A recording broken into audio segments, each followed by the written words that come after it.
In our search for meaning, humanity has walked many paths. We have looked to the stars, to our hearts, and to the great teachers who have come before us. In the West, one path has been the way of Logos. This is the idea of a divine reason, an ultimate truth that gives order to the universe. It is a path of finding our place within a grand design, a cosmic story written by a divine hand. Logos offers comfort by showing us that everything has a purpose and a place.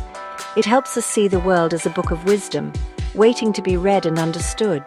It is a deeply powerful way of looking at life's great questions. Another path born in the East is the way of Sunyata, or emptiness. This path does not look for a single, unchanging truth outside of ourselves. Instead, it invites us to look deeply into the nature of reality as it is. Sunyata teaches that all things are empty of a separate, permanent self. Everything is connected, everything is interdependent. A flower is made of non-flower elements: sunshine, rain, soil, and air. Without these things, the flower cannot be. It is empty of a separate self, but full of the entire cosmos. This understanding is not a cold idea, but a warm and liberating insight. These two beautiful traditions, Logos and Sunyata, may seem very different at first glance. One seeks to find an ultimate, singular meaning, while the other seeks to let go of all fixed ideas to find freedom.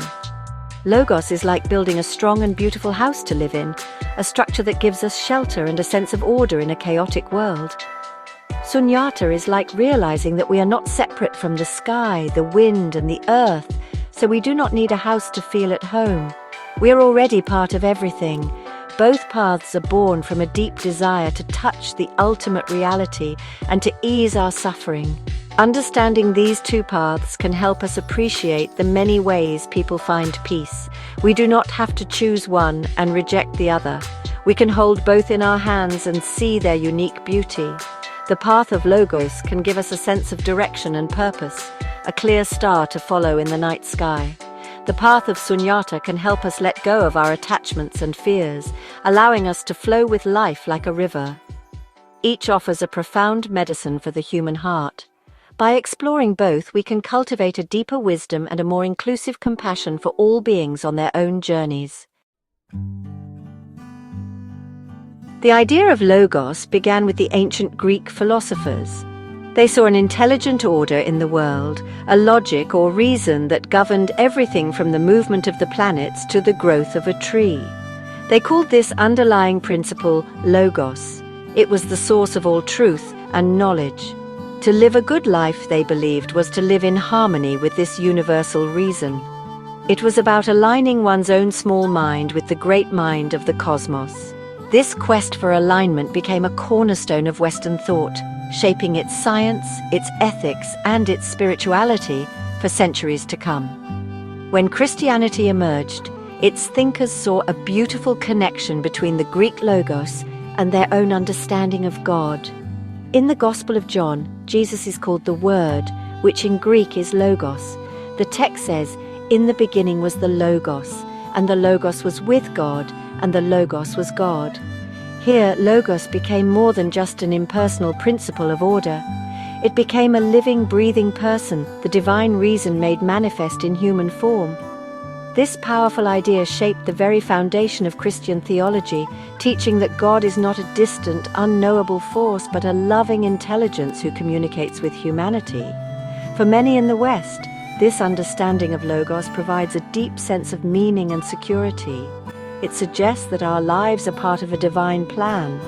Our suffering is not random. It has a purpose within a larger story of redemption and love.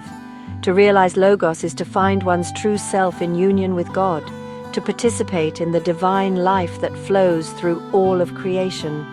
This path encourages a life of faith, prayer, and seeking to understand God's will. It is a journey toward finding our ultimate home in the heart of the divine, a place of eternal truth and unwavering love.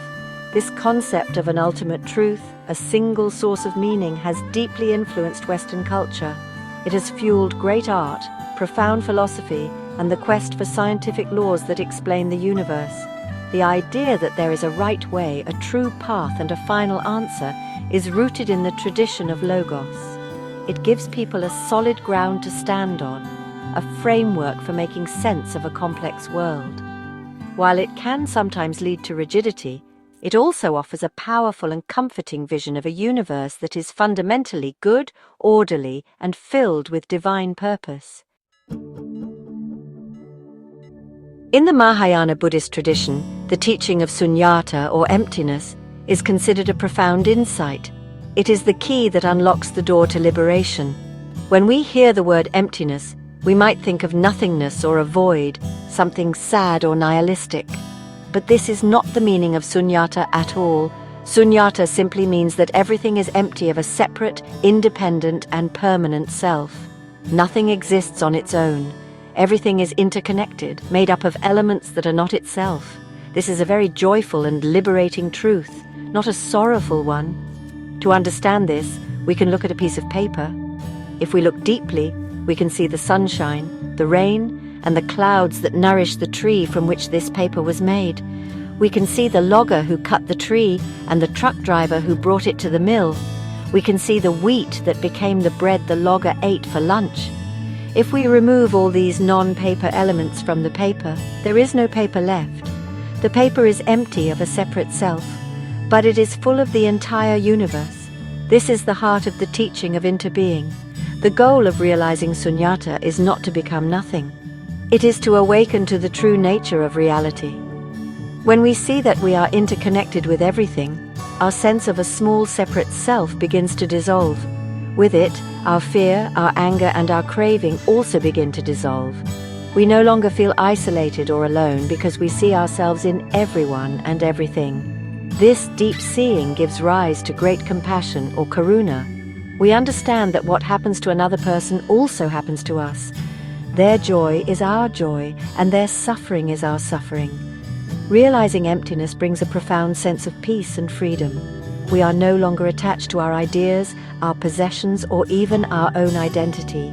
We can let go of our need to be right, our fear of loss, and our anxiety about the future. We can live in the present moment with a light and open heart. This is not a passive state.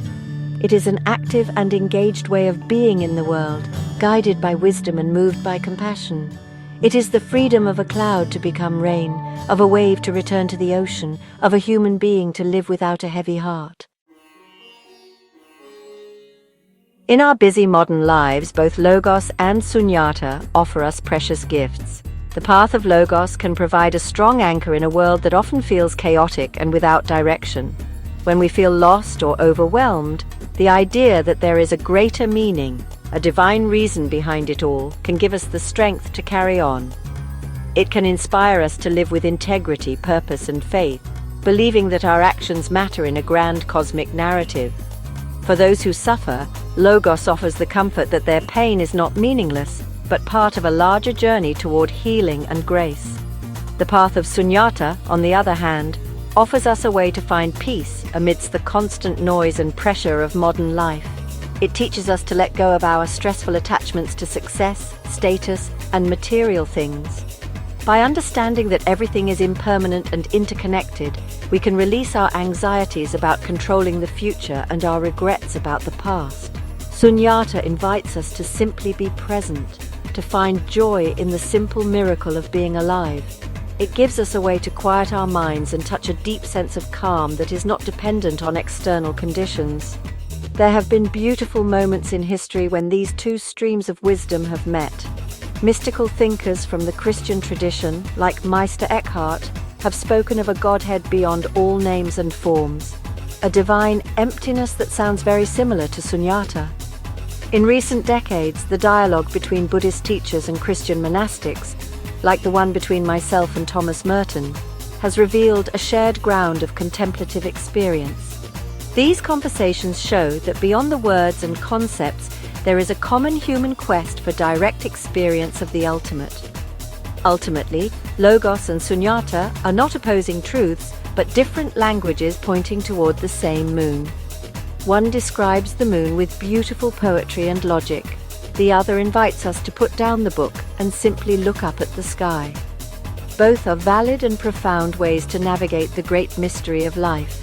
Whether we find our way through finding meaning or through letting go of the need for meaning, the destination is the same: a life of greater wisdom, deeper compassion, and more authentic peace.